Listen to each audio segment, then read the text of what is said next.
Kung ikaw ang tatanungin, pera o pag-ibig, maginhawang buhay o tunay na pagmamahal? Simpleng katanungan ngunit mahirap pong sagutin. Panigurado na magiging hatiang opinyon nating lahat pagdating sa usapin na ito.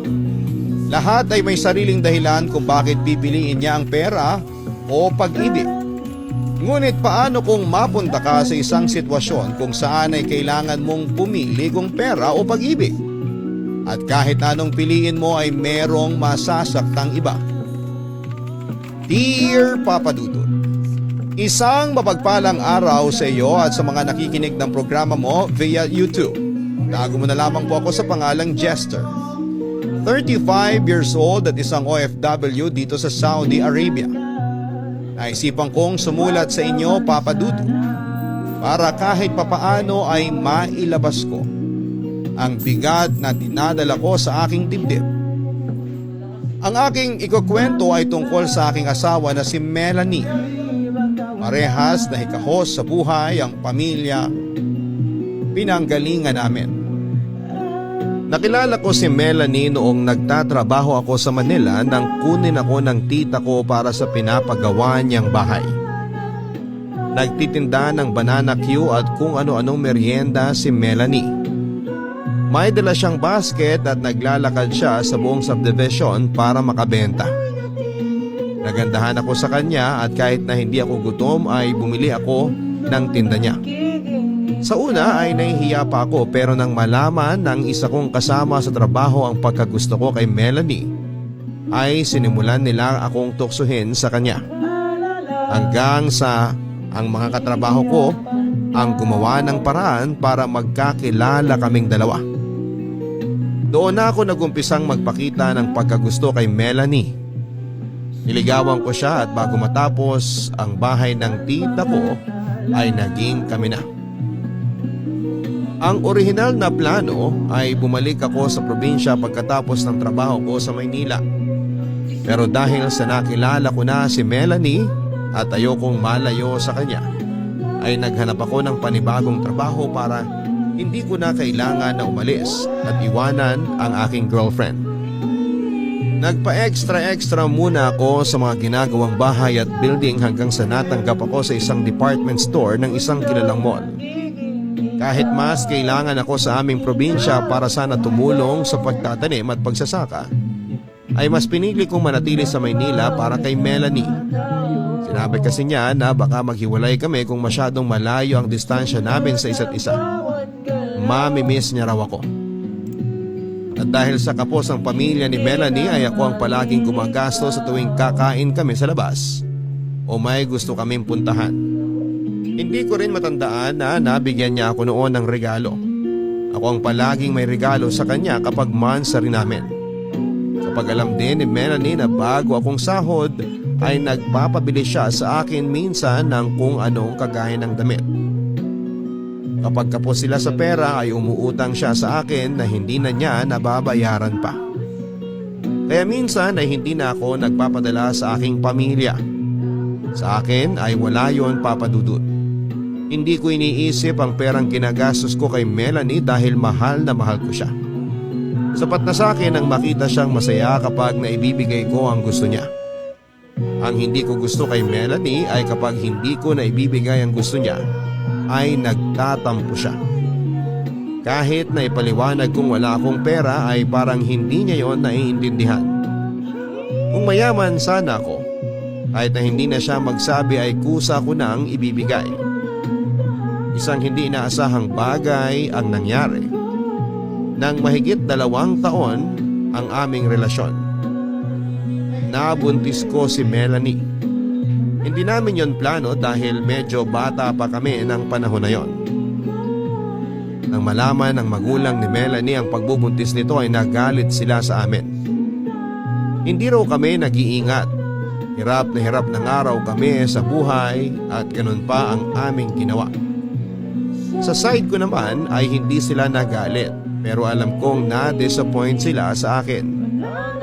Ako kasi ang panganay at inaasahan nila ako na tutulong sa kanila. Paano na raw ang pagtulong ko kung magkakaroon na ako ng anak? Pinanindigan namin ni Melanie ang pagkakabuntis niya. Nagdagdag pa ako ng pagkakakitaan para sa paghahanda sa panganganak ng aking girlfriend. Ilang buwan bago manganak si Melanie ay may nag-announce na magkakaroon ng kasalang bayan. Sinabi ko yon kay Melanie at hindi kami nagdalawang isip na magpakasal kahit pa malaki na ang kanyang tiyan. Kaya nang manganak siya ay kasal na kami, Papa Dudut. Nakisiksik muna kami sa pamilya ni Melanie. Wala pa kasi kaming kakayahan na magkaroon ng sariling bahay o kahit mangupahan. Nagbibigay na lamang ako ng pera sa magulang niya para wala silang masabi. Pero kahit magbigay pala ako ay kulang pa rin yon sa kanila. Uuwi akong pagod sa trabaho na makakatanggap pa ng pagpaparinig sa nanay ng asawa ko. Hindi ko tuloy maramdamang welcome ako sa pamilya niya. Isang gabi, patulog na ako nang kausapin ako ni Melanie. Asawa, ano kaya kung mag-abroad ako? May kilala ako na 2 taon pa lang sa Dubai ay nakabili na ng sariling bahay, ang sabi ni Melanie. E di magkakalayo tayo. Paano na ang bibi natin? Saka ako, malungkot kong sabi. Kung gusto mo, ikaw na lang ang mag-abroad, ang sabi ni Melanie. Mahina ang loob ko sa ganyan eh. Saka bakit mo naisipan ng ganyang bagay? Mabigla-bigla ka naman, wika ko.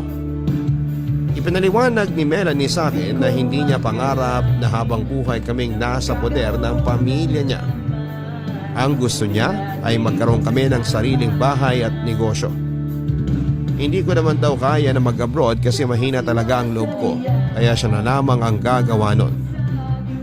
Kahit na ipaliwanag niya sa akin ang maayos ang side niya, ay hindi ko pa rin siya pinayagan.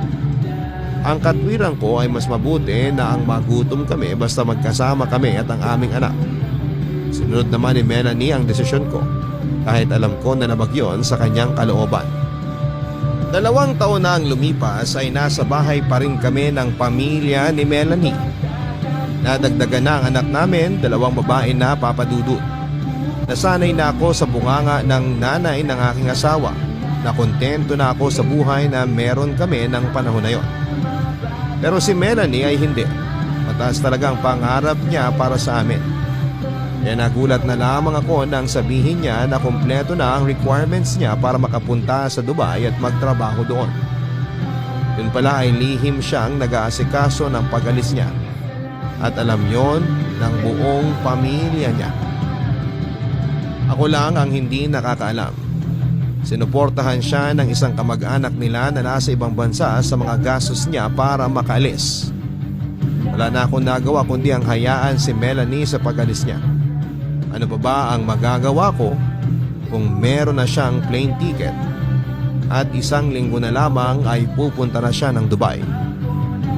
Sinulit ko na lamang ang ilang araw na nalalabi bago kami magkalayo ng aking asawa. Hindi ko na siya inaway. Grabe ang iyak ko sa airport nang ihatid namin siya, Papa Dudut. Kung pwede nga lang na sumama ako sa kanya ay ginawa ko. Nangako naman si Melanie sa akin na para sa akin at sa mga anak namin ang gagawin niya. Isipin ko na lang daw ang magandang buhay na may dudulot ng pag-alis niyang yon. Ang sabi pa niya ay huwag akong mag-alala dahil malapit na kaming umalis sa bahay ng magulang niya dahil uunahin niyang asikasuhin ay ang sarili naming bahay. Ang mga pangako ni Melanie ang inisip ko para hindi maging sobrang sakit ng pag-alis niya. Nag-focus na lang din ako sa aking 2 anak at syempre sa pagtatrabaho. Kahit nasa ibang bansa na si Melanie ay hindi pa rin ako huminto sa aking trabaho. Ilang buwan na hindi nakapagpadala ng pera si Melanie dahil inuna niyang bayaran yung nagastos ng kamag-anak niya para makaalis siya. Sa isang malaking shopping mall siya nagtatrabaho sa Dubai. At sabi niya ay meron pa siyang sideline na pwede nang magpadala si Melanie ng pera ay nagulat ako sa laki ng una niyang padala. Tuwang-tuwa ang magulang ng asawa ko kasi hindi nila inasahan na ganong kalaki ang perang matatanggap nila mula sa kanilang anak. Sinabi ni Melanie na Mag-ipon ako ng pera